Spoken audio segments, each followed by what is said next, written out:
In the stillness of a Texas morning, the news quietly broke. Shelley Duvall, the woman whose face once trembled beneath the flicker of 1,000 projectors, was gone. 75 years old, a legend, a ghost, a story told too many ways.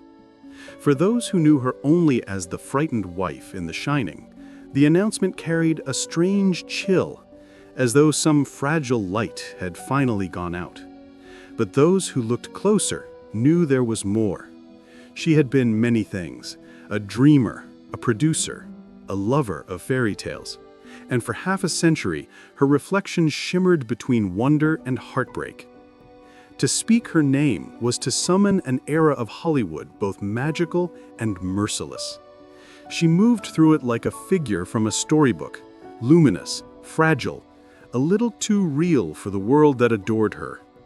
And now, as her story ends, we return to where it began, beneath the wide Texas sky, before the cameras, before the horror, before the myth.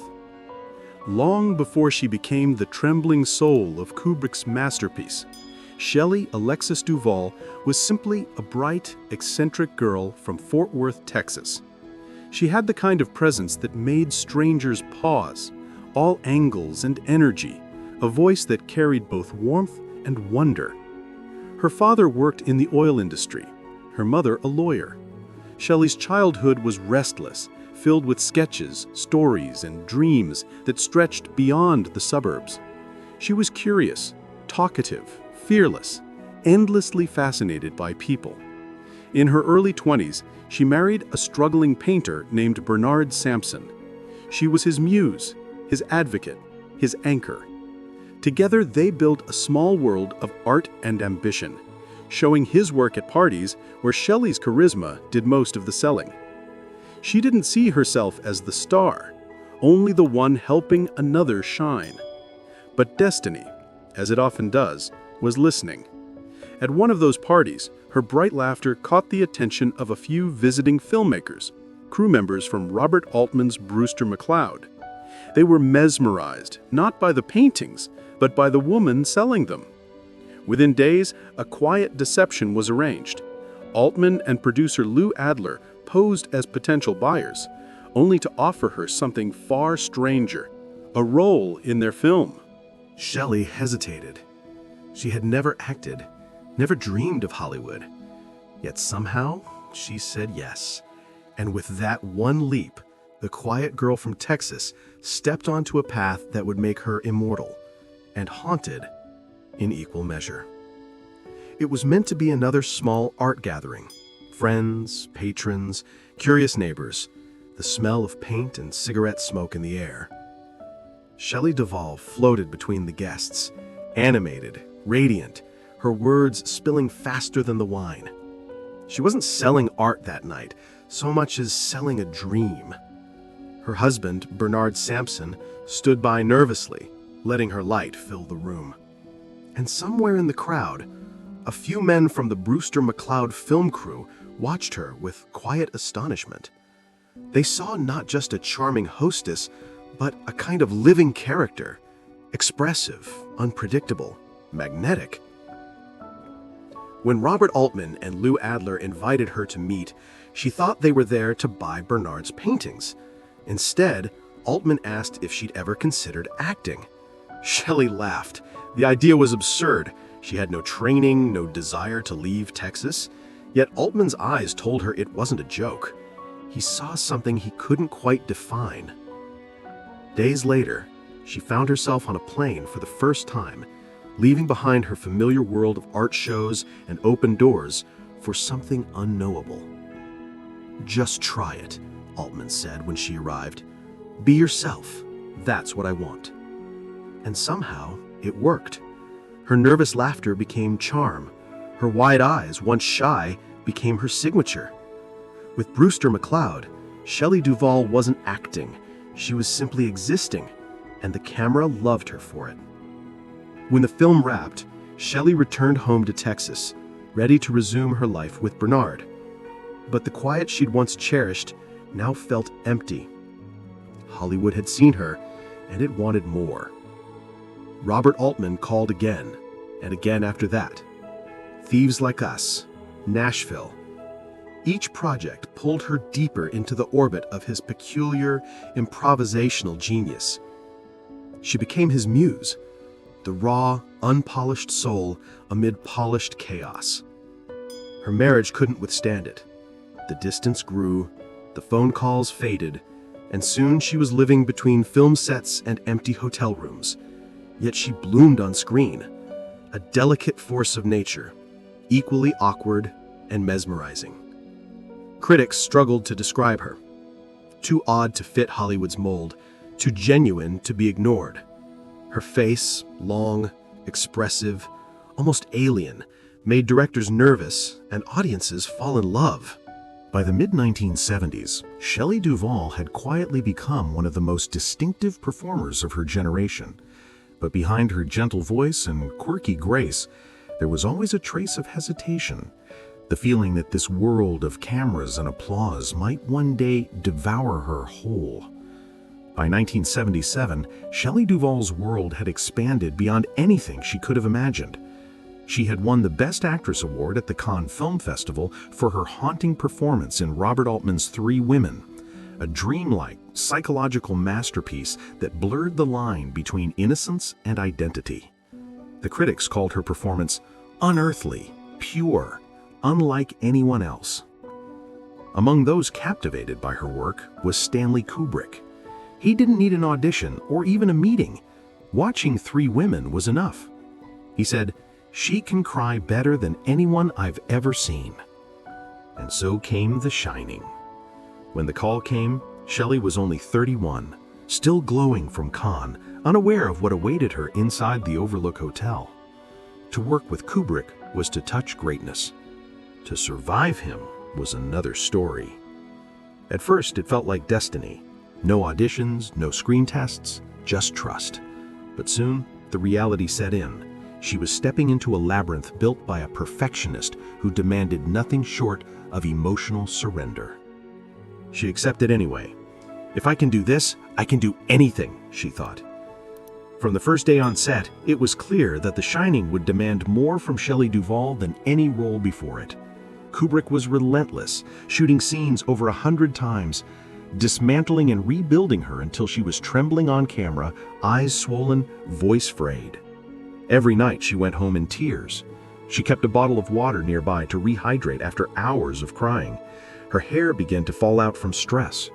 Still, she showed up. The baseball bat scene, the desperate confrontation with Jack Nicholson, took nearly 3 days to film. 60 takes. The script said little, but the fear in Shelley's voice was real. "Danny, I can't get out! Run! Run and hide!" That cry, raw, human, cracking under terror, became one of the most iconic sounds in horror cinema. Behind the scenes, some called Kubrick cruel, others brilliant. Shelley would later say he had a streak in him, maybe born from how others had treated him before. But she never accused him of abuse. She defended him, even as the myths grew. When The Shining premiered in 1980, the reaction was divided. Stephen King hated it. Critics called her performance hysterical. The Razzies even nominated her for Worst Actress, an insult they would later regret. But time has a way of telling the truth. Today, her performance is revered, not as weakness, but as endurance. She didn't just play fear, she lived it. And in doing so, Shelley Duvall left behind one of the most unforgettable portraits of human fragility ever captured on film. When the lights dimmed and The Shining left theaters, Shelley expected a kind of quiet triumph. Instead, she found herself under fire. The critics didn't see her performance as bravery, they saw hysteria. The Razzies mocked her. Stephen King dismissed Wendy Torrance as a screaming prop. To the world, she was fragile, a woman undone by fear. But to those who knew her, Shelley's resilience was legendary. On set, she had endured exhaustion, humiliation, even illness, and still delivered something raw and real. But Hollywood, always hungry for simplicity, preferred the myth that The Shining broke her. Kubrick, for all his rigor, admired her privately, He called her performance extraordinary, though he rarely said it publicly. Shelley never demanded an apology. "He could be very warm and friendly," she once said softly, "and that's the part I like to remember." But as her body of work grew, so did the misunderstanding. The industry began to look past her, forgetting that behind Wendy Torrance was a woman capable of invention, joy, and extraordinary imagination. She wasn't just a victim of art. She was an artist herself. In 1981, Shelley Duvall decided to tell stories on her own terms. If Hollywood couldn't see her worth, she would create a world where imagination ruled. That world became Faerie Tale Theatre, a televised anthology where classic fairy tales met modern stars. She produced it, hosted it, and often appeared in it. Robin Williams, Carrie Fisher, Liza Minnelli, Mick Jagger all came to play. Behind the camera, directors like Tim Burton and Francis Ford Coppola crafted the magic. Week after week, children tuned in to see Shelley, now a whimsical narrator, dressed in pastel gowns, her voice lilting like a lullaby. She made fairy tales feel safe again, even as Hollywood hardened. Critics adored it. Awards followed. She built Think Entertainment, a company devoted to bringing stories of wonder to television. Her productions weren't cynical or slick. They were handmade, sincere, a mirror of her own heart. In an industry built on exploitation, Shelley Duvall offered innocence. For a brief moment, she became not just a performer, but a curator of dreams.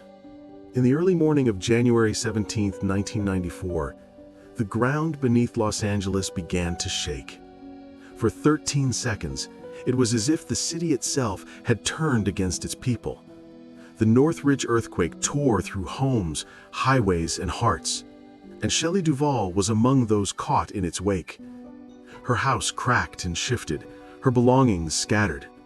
What didn't fall apart in that moment began to crumble slowly afterward. The endless inspections, the repairs, the paperwork, the waiting. Afterwards, it's like FEMA, then the next guys and the next guys, she later recalled. Engineers one day, insurance people the next, sometimes at the same time.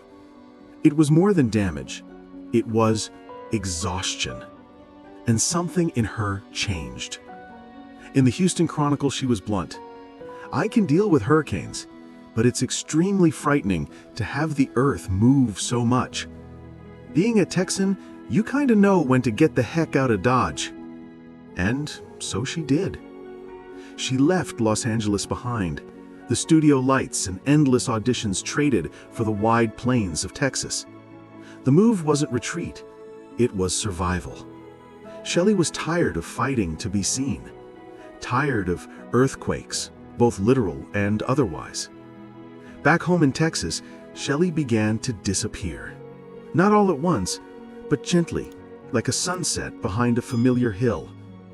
She cared for her brother, who was battling spinal cancer, and spent her days surrounded by family instead of cameras. Hollywood, once insatiable, hardly noticed her absence. She'd made one final film in 2002, Manna from Heaven, before quietly stepping away, calling it a sabbatical. Few realized that sabbatical would stretch for more than 20 years. Rumors started to fill the silence. Some said she'd been broken by The Shining, that she'd fled the industry in trauma. But the truth, as always, was gentler and sadder. Hollywood simply stopped calling. Roles for women like Shelley, strange, soulful, unglamorous, had vanished. Her longtime partner, Dan Gilroy, would later say people treated her life as spectacle, confusing age for tragedy. He sighed, "Everyone wanted to speculate. No one wanted to listen." But in the quiet of Texas, Shelley Duvall found a kind of peace. She fed her animals, read books, laughed with friends. It wasn't the fairy tale she once narrated, but it was hers. With each passing year, Shelley Duvall's absence became its own legend. The internet turned her name into a ghost story, half pity, half curiosity. They said she was homeless. They said she'd gone mad. They said The Shining had shattered her mind. But her friends knew better. The stories were exaggerated, warped by tabloids and recycled headlines. Shelley wasn't living on the streets. She was living quietly in Texas, surrounded by people who cared for her. She was fragile, yes, struggling at times with her health and her mind, but not the broken figure strangers imagined. The cruel irony was that the world had once adored her for her authenticity, yet now mocked her for being too real. The same open-hearted quality that made her magnetic on-screen left her defenseless off it. Still, voices began to rise in her defense. Writers and fans who saw through the noise, reminding the world that Shelley's life wasn't a cautionary tale, it was a testament to endurance. Her mind is still vivid and full of stories, one friend wrote. She just needed the world to stop watching long enough for her to breathe. In 2016, after more than a decade out of sight, Shelley Duvall appeared on Dr. Phil. The episode was titled, "A Hollywood Star's Descent into Mental Illness." What followed was one of the most disturbing spectacles in daytime television. Shelley, clearly unwell and vulnerable, spoke of conspiracies and fears. "I loved Robin Williams," she said softly. "I don't think he's dead." The host pressed. "Where do you think he is?" "Shape-shifting," she whispered. The clip went viral. Viewers recoiled, not at Shelley, but at what had been done to her. The outrage was swift. Celebrities, journalists, and fans accused the show of exploiting her pain for ratings. She needed compassion, not a stage. Dr. Phil later claimed he had tried to help, that he'd spent a year offering her care, but many believed it was too little, too late. An apology after the damage was done. That interview became a scar, another myth layered atop the others. To some, it confirmed her fall. To others, it revealed something deeper. That the world that once applauded Shelley Duvall's vulnerability now fed on it. After the chaos of the Dr. Phil interview, Shelley Duvall slipped away again, this time for good. No more talk shows, no more interviews. Just Texas. Just home. She lived quietly in Fort Worth with her longtime partner, musician Dan Gilroy. Together they shared a small ranch, a few animals, and the kind of peace that only comes when the world finally stops asking questions. Her life became slow, ordinary, and private, the very thing fame had once stolen. But behind that quiet life were small struggles. Her acting fortune had thinned, and a few bad investments had left her uneasy. She once admitted to losing control over parts of her catalog. "It's not just owning something that makes money," she told The Hollywood Reporter. "You have to also control it. You have to make sure it's a good deal." When she couldn't afford to keep her old film memorabilia in storage, much of it was sold off at auction. Even her history slipped away, box by box. Yet there was resilience in her solitude. Writer Sarah Lukanowski, who befriended her, described her mind as still vivid, still alive with stories. She admitted Shelley had moments of paranoia, flashes of delusion, but they never defined her. She wasn't a victim. She was a survivor, quietly piecing together the edges of a once glittering life. By her 70s, Shelley Duvall was fragile but content. She suffered from diabetes and a severe foot injury that limited her movement, but she still laughed easily, still dreamed. She spent her days feeding pets, sitting with Dan on the porch, and telling old stories that slipped between memory and make-believe. Then, almost out of nowhere, came the call. A small independent filmmaker named Scott Goldberg wanted her for a new horror movie, The Forest Hills. It had been 20 years since she'd acted, but something inside her stirred. She said, "I wanted to act again. And then this guy kept calling, and so I wound up doing it." When she arrived on set, the crew fell silent. Watching her work again was like seeing a candle relight itself after decades of darkness. "It was as if time never passed," Goldberg said. Her eyes still held that peculiar magic, the mix of innocence and knowing that had once captivated Kubrick, Altman, and the world. On July 11, 2024, Shelley Duvall passed away in her Texas home from complications of diabetes. The news spread quietly at first, then rippled across the internet. Actors, directors, and lifelong fans shared memories, photos, and gratitude. The woman once mocked by critics was now mourned as a lost treasure. When the world learned Shelley Duvall was gone, something shifted, a quiet ache that rippled far beyond Hollywood. There were no flashing headlines, no tabloid frenzy this time, just grief, tempered by admiration. People spoke softly of her, like one remembers a dream that never quite fades. Those who had worked with her described her as shy but luminous, a woman who never fully realized how rare she was.